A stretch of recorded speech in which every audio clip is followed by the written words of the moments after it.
Innal hamdalillah nahmaduhu wa nasta'inuhu wa nastaghfiruh wa na'udzu billahi min sururi anfusina wa sayyiati a'malina.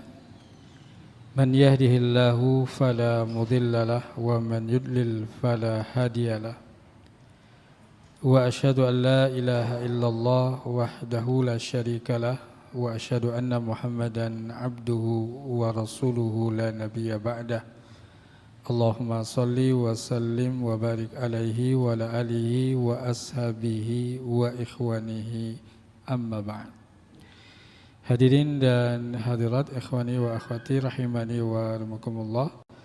Melanjutkan kembali pembahasan kitab An-Nahjul Asma fi syarhi Asma'illahil Husna. Pada malam hari ini pembahasan kita adalah nama Allah Subhanahu wa taala yang ke-24, yaitu Al-Wahhab. Nama Allah Subhanahu wa taala Al-Wahhab ini diambil dari kata wahaba yahibu wahban wa wahaban, yang berarti pemberian. Maka Al-Imam Ibn Sidah rahimahullah mengatakan wahabalaka syai'a, artinya ia telah memberikan kepadamu sesuatu. Atau jika dikatakan wa wahabtu lahu hibatan wa mauhibatan wa wahban idza a'taituhu, saya memberikan kepadanya satu pemberian, disebut dengan hibah atau mauhibah, ya, ataupun wahban, ya. Maknanya adalah idza a'taituhu, jika aku memberikan sesuatu kepadanya. Demikian pula ketika dikatakan rajulun wahibun wa wahhab wa wahubun wa wahabatun, maknanya adalah katsirul hibah li amwalihi. Jadi seseorang disebut dengan wahib atau wahab atau wahub atau wahabah, maknanya adalah orang yang banyak memberi dengan harta yang dimilikinya. Sehingga hibah itu adalah al-atiyatul khaliyatu anil a'wadi wal aghrad, pemberian yang tidak ada embel-embel untuk meminta ganti ataupun embel-embel dengan syarat atau tujuan-tujuan tertentu. Maka dalam fikih dikenal ada yang namanya hibah, ya, yang itu berbeda dengan infak ataupun sedekah, ya. Nah, sehingga nama Allah Subhanahu wa taala Al-Wahhab ini adalah mubalaghatun, ya, bentuk mubalaghah, artinya sangat, ya, dengan wazan fa'al. Jadi Al-Wahhab ini maknanya Allah Subhanahu wa taala yang banyak memberi, ya, kepada makhluknya. Kemudian nama Allah Subhanahu wa taala Al-Wahhab ini disebutkan 3 kali di dalam Al-Qur'an. 1 kali disebutkan di dalam surat Ali Imran ayat yang ke-8, di mana Allah Subhanahu wa taala berfirman, Rabbana la tuzigh qulubana ba'da idh hadaitana wa hab lana min ladunka rahmah innaka antal wahhab. Wahai Rabb kami, janganlah engkau tergelincirkan hati-hati kami janganlah engkau condongkan hati-hati kami kepada kesesatan setelah engkau memberikan hidayah kepada kami. Wa hab lana min ladunka rahmah, dan berilah kepada kami dari sisimu yaitu rahmat, innaka antal wahhab, sesungguhnya engkau ya adalah zat yang banyak memberi. Nah, maka di dalam ayat ini Allah Subhanahu wa taala menyebutkan pemberiannya atau rahmatnya sebagai pemberian. Karena rahmat Allah Subhanahu wa taala ya adalah pemberian tanpa ada ya embel-embel meminta ganti ya. Nah, kemudian nama Allah Subhanahu wa taala Al-Wahhab ini 2 kali disebutkan di dalam surat Shad. Yang pertama pada ayat yang ke-9 di mana Allah Subhanahu wa taala berfirman, am indahum khazainu rahmati rabbika al-azizil wahhab. Apakah di sisi mereka ada pembendaharaan rahmat Rabbmu? Dan Allah Subhanahu wa taala mensifati dirinya dengan Al-Azizil Wahhab, yaitu yang maha perkasa dan yang maha memberikan pemberian. Kemudian yang kedua disebutkan di dalam ayat ke-35 di mana Allah Subhanahu wa taala berfirman, qala rabbighfirli wa habli mulkan la yanbaghi li ahadin min ba'di innaka antal wahhab. Nah, maka surat Shad ayat ke-35 ini adalah doa dari Nabi Sulaiman, di mana Nabi Sulaiman memohon kepada Allah Subhanahu wa taala ampunan, kemudian memohon agar diberikan kepadanya kerajaan yang tidak dimiliki oleh seorang pun setelahnya.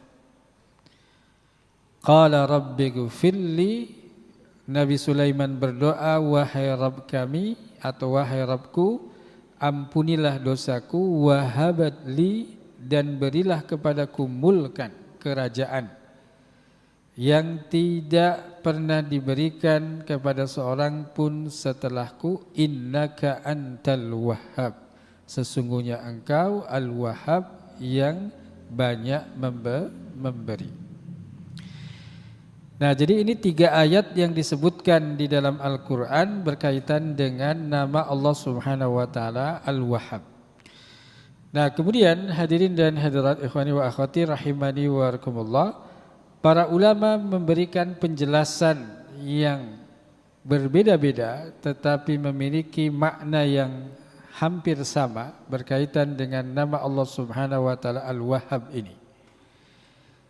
Di antaranya adalah Al-Imam Ibnu Jarir rahimahullah di dalam tafsirnya ketika menjelaskan ya firman Allah Subhanahu wa taala dalam surat Ali Imran ayat yang ke-8, innaka antal wahhab, sesungguhnya engkau adalah yang banyak memberi. Nah, konteks surat Ali Imran ayat ke-8 ini berkaitan dengan masalah hidayah. Ya. Sehingga beliau mengatakan innaka antal wahhab, yakni innaka antal mu'ti ibadaka at-taufiqa was-sadada lis-sabat ala dinika wat-tasdiq kitabika wa rusulika. Sesungguhnya engkau yang memberi kepada hamba-hambanya, yang pertama adalah hidayah taufik. Jadi hidayah taufik ini adalah apa? Pemberian Allah Subhanahu wa taala, anugerah. Ya. Kemudian yang kedua as-sadat, yaitu keistiqomahan yang sempurna. Keistiqomahan untuk seseorang sabat atau teguh berada di atas agama Allah Subhanahu wa taala dan membenarkan ya kitab dan rasul-rasul Allah Subhanahu wa taala. Maka dalam penjelasan Al-Imam Ibnu Jarir At-Tabari rahimahullah taala disebutkan tentang Allah Subhanahu wa taala memberi hidayah taufik dan juga keistiqomahan. Karena ini adalah anugerah pemberian, maka cara yang paling efektif untuk mendapatkan hidayah taufik ataupun as-sadat atau keistiqomahan yaitu dengan apa? Berdoa kepada Allah Subhanahu wa taala. Nah, kemudian ya, yang kedua disebutkan oleh Al-Imam Al-Hulaimi rahimahullah taala. Beliau menjelaskan Al-Wahhab maknanya adalah wa huwal mutafaddilu bil ataya ya al-mun'amu biha la an istihqaqi alaihi. Jadi Al-Wahhab adalah yang memberikan karunia dengan pemberian kepada orang yang diberi dengannya nikmat, bukan karena orang tersebut berhak mendapatkan nikmat tersebut. Ya. Dan ini berbeda kalau seseorang itu berhak mendapatkannya, maka ini adalah sebagai apa? Balasan. Ya. Sebagaimana ketika Nabi SAW ya dalam satu perjalanan dengan berada di atas tunggangan keledai, kemudian ya di belakangnya ada sahabat Mu'ad bin Jabal. Nah, dalam perjalanan itu Rasulullah SAW bertanya kepada Mu'ad bin Jabal, ya Mu'ad, ya wahai Mu'ad, hal tadri, apakah engkau mengetahui ma haqqullah 'alal ibad? Apa yang menjadi hak Allah Subhanahu wa taala yang harus dipenuhi oleh hamba? Wa ma haqqul ibad 'ala Allah? Dan apa yang menjadi hak bagi seorang hamba ketika dia ya memenuhi hak Allah Subhanahu wa taala. Nah, kemudian Nabi SAW mengatakan bahwasannya haqqullah 'alal ibad, ya hak Allah yang harus dipenuhi oleh hamba-hambanya adalah beribadah kepadanya dan tidak menyekutukan dengan apapun. Sedangkan hak yang akan diberikan atau balasan yang akan diberikan Allah Subhanahu wa taala kepada orang yang mentauhidkannya dan tidak menyekutukannya, bahwasanya Allah Subhanahu wa taala akan memasukkan hamba tersebut ke dalam surga. Nah, sehingga ada pemberian-pemberian di mana pemberian itu karena orang tersebut berhak mendapatkannya, karena amal yang dilakukannya, ya, ataupun karena iman yang ada di dalam ya hatinya. Tetapi berbeda dengan ya pemberian di mana pemberian itu orang tersebut tidak berhak mendapatkan hal tersebut. Maka ini adalah disebut dengan ya hibah atau disebut dengan anugerah, karunia dan lain sebagainya. Nah, kemudian yang ketiga disebutkan oleh Imam Al-Khattabi ya rahimahullah taala ketika menjelaskan nama Allah Subhanahu wa taala Al-Wahhab. Beliau mengatakan huwallazi yajudu ya bil ata an dhahri yadin min ghairi istithabatin. Al-Wahhab itu maknanya adalah Allah Subhanahu wa taala yang banyak memberikan pemberian tanpa menuntut balasan dari seseorang.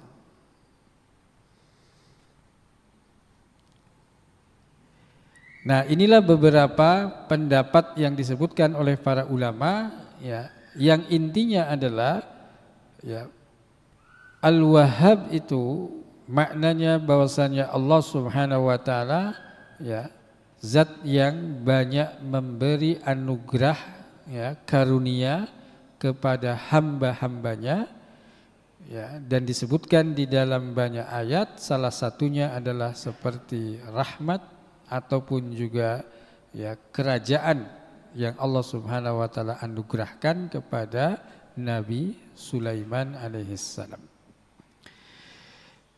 Nah, Bapak Ibu hadirin dan hadirat ikhwani wa akhwati rahimani wa rahimakumullah.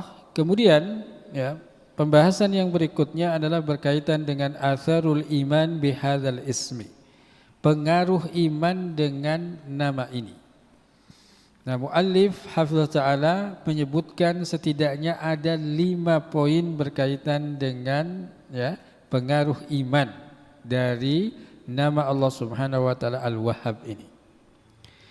Nah, yang pertama muallif hafizah ta'ala mengatakan innal wahhaba huwallahu wahdahu. Sesungguhnya yang disebut dengan Al-Wahhab itu hanyalah Allah Subhanahu wa ta'ala. Karena di tangannya lah segala pembendaharaan yang ada di alam semesta ini. Karena Allah Subhanahu wa ta'ala yang memiliki, yang menguasai langit dan bumi serta apa yang ada di dalamnya. Sehingga di dalam surat Asy-Syura ayat 49 sampai 50 Allah Subhanahu wa taala berfirman, lillahi mulkus samawati wal ard yakhluqu ma yasha'u yahabu liman yasha'u inathan wa yahabu liman yasha'u dzukura au yuzawwijuhum dzukranan au inathan wa yaj'alu man yasha'u aqiman innahu alimun qadir. Bagi Allah lah kerajaan langit dan bumi. Allah Subhanahu wa taala menciptakan apa yang dikehendaki. Maka Allah Subhanahu wa taala menganugerahkan, memberikan kepada orang yang dikehendaki anak perempuan. Jadi ada orang yang anaknya perempuan semua. Demikian pula Allah Subhanahu wa taala menganugerahkan kepada orang yang dikehendaki dzukura, yaitu anak-anak laki-laki. Artinya anaknya semua laki-laki. Ya. Au yuzawwijuhum dzukranan au wa inathan. Ada juga orang yang Allah Subhanahu wa taala anugerahkan kepada mereka anak laki-laki dan perempuan. Dan yang keempat, Allah Subhanahu wa taala berkehendak untuk menjadikan seseorang itu aqiman, yaitu mandul. Innahu alimun qadir, innahu alimun qadir, sesungguhnya Allah Subhanahu wa taala Maha mengetahui dan Maha berkuasa. Ya. Nah, artinya apa? Yang namanya pemberian atau penciptaan itu adalah bagian daripada pemberian Allah Subhanahu wa taala berkaitan dengan masalah keturunan. Ya. Sehingga ada orang yang diberikan anak perempuan semuanya, laki-laki semuanya, ada yang perempuan dan laki-laki, bahkan ada yang, ya, dia itu apa? Tidak memiliki anak. Nah, maka Ibnu Katsir rahimahullah beliau menjelaskan tentang ayat ini di mana Allah Subhanahu wa taala memberitakan bahwasanya dialah yang menciptakan langit dan bumi dan yang menguasai keduanya, dan dialah yang berhak untuk mengatur berkaitan dengan apa yang ada di langit dan di bumi. Wa annahu ma syaa kana wa ma lam yasha' lam yakun. Dan bahwasannya apa yang Allah kehendaki pasti terjadi, dan apa yang Allah tidak kehendaki pasti tidak akan terjadi. Maka Allah Subhanahu wa taala memberi kepada orang yang dikehendaki, dan Allah Subhanahu wa taala pun menahan kepada orang yang dikehendaki. Tidak ada yang mampu menahan dengan apa yang Allah Subhanahu wa taala berikan, dan tidak ada yang mampu memberikan dengan apa yang Allah Subhanahu wa taala tahan. Dan Allah Subhanahu wa taala menciptakan segala sesuatu dengan kehendaknya. Nah, kemudian Al-Imam Ibnu Katsir menjelaskan tentang ayat ini, faja'alan nasa arba'ata aqsamin. Maka Allah menjadikan manusia ini menjadi 4 kelompok.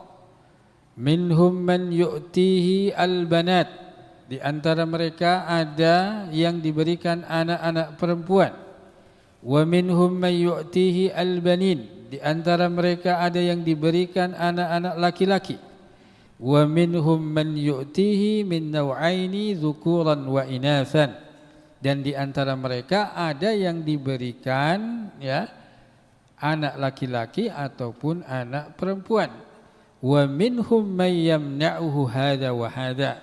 Dan di antara mereka pun ada yang ditahan untuk memiliki anak laki-laki ataupun perempuan, fayaj'aluhu aqiman. Kemudian Allah menjadikan dia menjadi mandul, la nasla lahu wala walada lahu. Tidak memiliki keturunan ataupun juga anak-anak. Nah, kemudian di akhir ayat tersebut Allah Subhanahu wa taala berfirman, innahu alimun. Sesungguhnya Allah Subhanahu wa taala Maha mengetahui.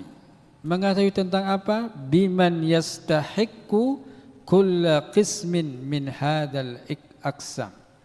Allah Subhanahu wa taala Maha mengetahui kepada siapa yang berhak, yang mendapatkan anak perempuan, yang mendapatkan anak laki-laki ataupun anak laki-laki dan perempuan, dan siapa yang dia itu ditahan atau tercegah memiliki keturunan.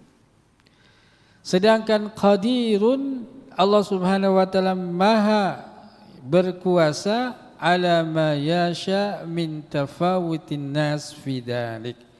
Allah Subhanahu wa taala berkuasa untuk mengatur tentang apa yang dikehendaki dengan tingkatan-tingkatan manusia di dalam masalah keturunan. Ada yang anaknya 1, ada yang 2, dan seterusnya. Ada yang anaknya laki-laki saja, perempuan saja, ada yang campur laki-laki dan perempuan, dan Allah Subhanahu wa taala yang berkuasa untuk membagi hal tersebut. Maka Allah Subhanahu wa taala menganugerahkan apa yang dikehendaki kepada seseorang yang dikehendaki. Karena Allah Subhanahu wa taala adalah raja di raja, sedangkan hamba adalah mereka yang tunduk kepada Allah Subhanahu wa taala. Maka hamba tidak memiliki sesuatu yang bisa diberikan hakikatnya. Sehingga Allah Subhanahu wa taala dalam surat An-Nahl ayat 75 berfirman, daraballahu mathalan abdan mamlukan la yaqdiru ala syai'in. Jadi Allah Subhanahu wa taala memberikan atau membuat satu permisalan dengan abdan mamlukan, Jadi seorang hamba yang terkuasai. Sebagaimana manusia adalah hamba yang terkuasai oleh kekuasaan Allah Subhanahu wa taala, sehingga dia tidak punya kekuatan sedikit pun. Berbeda dengan Allah Subhanahu wa taala yang disebut dengan qadirun, berkuasa atas apa yang dikehendaki dengan memberikan keturunan ataupun tidak memberikan keturunan. Nah, kemudian yang kedua, apa perbedaan antara pemberian Allah Subhanahu wa taala dengan pemberian makhluk? Jadi Allah memberi, makhluk pun juga memberi. Maka Al-Imam Al-Khattabi rahmatullah mengatakan, fakullu man wahaba syai'an min aradid dunya li sahibihi fahuwa wahibun. Jadi setiap orang yang memberikan sesuatu dari dunia ini kepada orang yang diberi, maka orang yang memberi disebut dengan wahib. Wala yastahiqqu ay yusamma wahaban, tetapi dia tidak berhak untuk disebut dengan wahhab. Karena yang disebut dengan wahhab adalah apa? Allah Subhanahu wa ta'ala yang memberi dengan pemberian yang beragam, dengan pemberian yang sangat banyak, dengan pemberian yang terus menerus. Nah, berbeda dengan manusia. Manusia memberi mungkin dalam satu macam saja. Ada orang yang memberi uang, ada orang yang memberi makanan, ada orang yang memberi pakaian, ada orang yang memberikan ini dan itu, Tetapi Allah Subhanahu wa ta'ala memberikan dengan bentuk pemberian yang sangat banyak. Bukan hanya sangat banyak, tetapi juga beragam, kemudian pemberian itu terus menerus. Berbeda dengan manusia. Bisa saja manusia itu memberinya 1 kali, 2 kali, 3 kali, tetapi tidak memberi terus menerus. Nah, kemudian yang kedua, Imam Al-Khattabi mengatakan, wal makhluqu innama yamlikuna ayyahabu malan au nawalan fi halin duna halin. Manusia hanya bisa memberikan harta ataupun yang lainnya dalam kondisi tertentu. Wala yamlikuna ayyahibu shifaan lisaqimin. Tetapi manusia atau manusia tidak mampu untuk memberikan kesembuhan kepada orang yang sakit. Tidak mampu memberikan keturunan kepada orang yang mandul. Tidak mampu memberikan hidayah kepada orang yang tersesat, tidak mampu memberikan keselamatan kepada orang yang sedang mendapatkan ujian ataupun cobaan.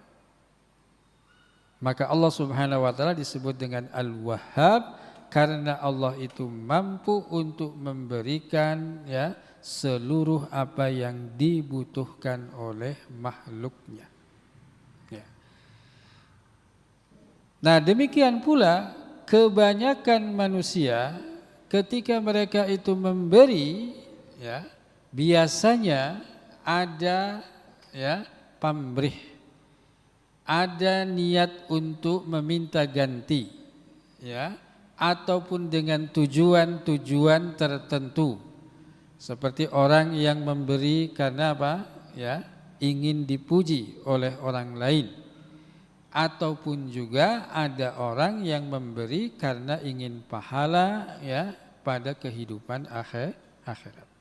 Sehingga nanti orang yang memberi itu dengan tujuan-tujuan yang berbeda-beda. Baik itu tujuan karena Allah ataupun tujuan karena selain Allah Subhanahu wa ta'ala. Kemudian yang ketiga, an-nubuwwatu wal kitabu hibatun minallahi yakhtassu biha man yasha'u min ibadihi. Kenabian dan Alkitab adalah anugerah pemberian dari Allah, di mana Allah mengkhususkan dengan kenabian dan kitab tersebut bagi orang yang dikehendaki dari hamba-hambanya, yaitu para nabi dan rasul.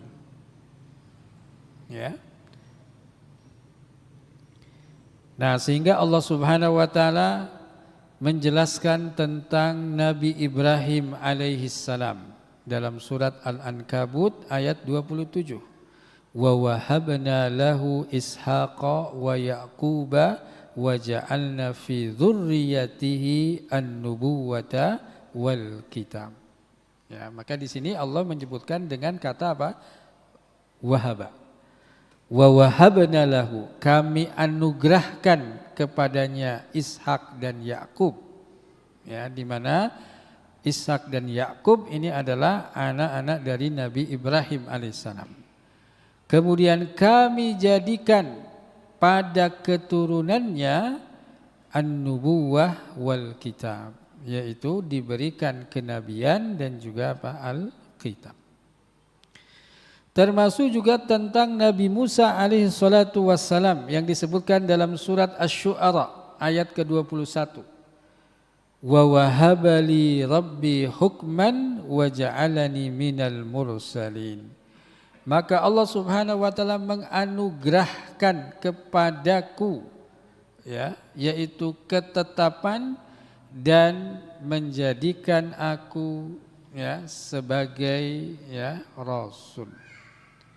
Demikian pula dengan Nabi Harun dalam surat Maryam ayat ke-53. Wa wahabna lahu min rahmatina akhahu Harun nabiyya. Dan kami karuniakan kepadanya dari rahmat kami saudaranya Harun sebagai apa? Seorang nabi. Ya. Nah, kemudian yang keempat, ya, kerajaan dan kekuasaan itu pun juga adalah bagian dari hibah atau pemberian Allah Subhanahu wa ta'ala. Maka dalam surat Al-Baqarah ayat 247 Allah Subhanahu wa ta'ala berfirman, wallahu yu'ti mulkahu may yasha wallahu wasi'un alim. Dan Allah Subhanahu wa ta'ala memberikan kerajaannya kepada orang yang dikehendaki. Dan Allah Subhanahu wa ta'ala maha luas karunia-Nya dan maha mengetahui siapa yang berhak untuk mendapatkan, ya, kekuasaan atau kerajaan. Jadi penguasa-penguasa pada hari ini adalah penguasa-penguasa yang dikehendaki oleh Allah Subhanahu wa ta'ala. Nah, tentu yang dikehendaki ini ada dua. Ada yang dikehendaki secara kauniyahnya, sesuatu yang itu terjadi dan itu bagian daripada takdir ketetapan Allah Subhanahu wa ta'ala. Tetapi ada juga, ya, penguasa-penguasa yang itu apa? Tidak sesuai dengan ketetapan syar'iyah Allah Subhanahu wa ta'ala. Artinya apa? Dia dikehendaki menjadi penguasa, ya, menjadi pemimpin, ya, tetapi apa? Dia tidak menjalankan kekuasaannya, kepemimpinannya dengan aturan-aturan Allah Subhanahu wa ta'ala. Berlaku zalim, berlaku kesenang-senangan, menjadi diktator, ya, menindas, ya, rakyatnya dan seterusnya. Nah, sehingga Nabi Sulaiman alaihi salatu wassalam itu berdoa kepada Allah Subhanahu wa ta'ala dalam surat Sad ayat 35 tadi, qala rabbighfirli wa habli mulkan la yanbaghi li ahadin min ba'di innaka antal wahhab. Ya. Artinya Nabi Sulaiman berdoa agar Allah memberikan atau menganugerahkan kerajaan yang tidak dimiliki oleh seorang pun setelahnya, dan Allah Subhanahu wa ta'ala mengabulkan doa tersebut. Ya. Sehingga Nabi Sulaiman diberikan kekuasaan untuk, ya, bisa menguasai angin, bisa menguasai jin ataupun syaitan, ya, bisa menguasai hewan, ya, dan lain sebagainya. Yang ini tidak dimiliki oleh apa? Penguasa atau raja-raja setelahnya. Nah, kemudian yang terakhir atau yang kelima adalah az-dzurriyyatu hibatun minallahi aidan. Ya, keturunan itu juga adalah, ya, pemberian dari Allah Subhanahu wa ta'ala. Ya. Maka di dalam surat Ibrahim ayat 39 Allah Subhanahu wa taala menceritakan ya tentang Nabi Ibrahim ya yang diberikan keturunan yaitu Ismail dan Ishak ya. Alhamdulillahilladzi wahabali 'alal kibari Ismail wa Ishaqa inna rabbi lasami'ud du'a, yaitu dalam surat Ibrahim ayat 39. Dan Nabi Ibrahim itu diberikan keturunan ketika usianya sudah apa? Sudah tua. Ya. Dan banyak para nabi itu diberikan keturunan ketika usia tua.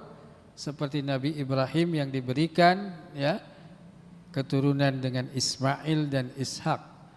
Termasuk juga di dalamnya adalah Nabi Zakaria. Ya.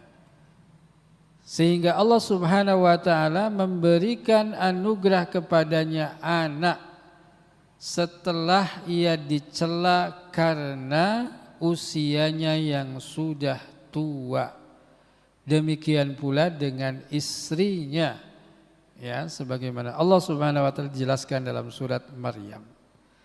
Tetapi tidak ada yang bisa menghalangi ya pemberian Allah Subhanahu wa taala, dan Nabi Zakaria terus menerus meminta kepada Allah Subhanahu wa taala. Dalam surat Ali Imran ayat 38 disebutkan Rabbi habli min ladunka dzurriyyatan thayyibatan innaka sami'ud du'a.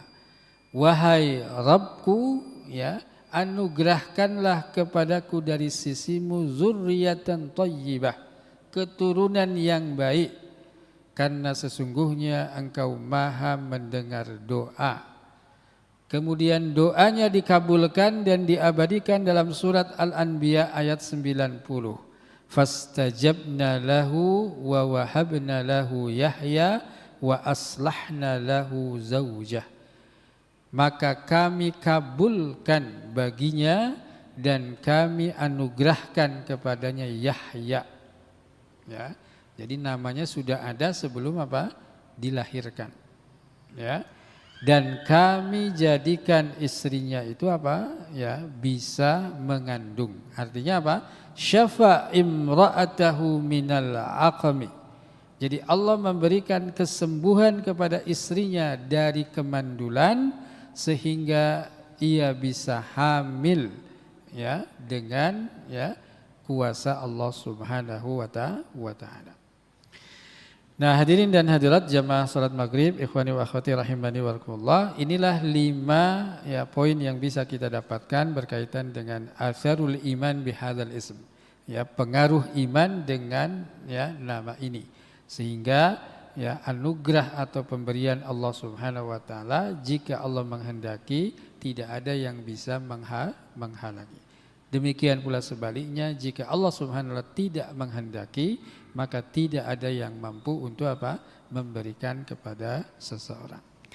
Demikian yang bisa kami sampaikan pada malam hari ini, mudah-mudahan bermanfaat. Wallahu a'lam bishawab. Wassallallahu ala Muhammadin wa ala alihi washabihi wa akhiru da'wana alhamdulillahi rabbil alamin. Subhanakallahumma wa bihamdika asyhadu an la ilaha illa anta astaghfiruka wa atubu ilaik.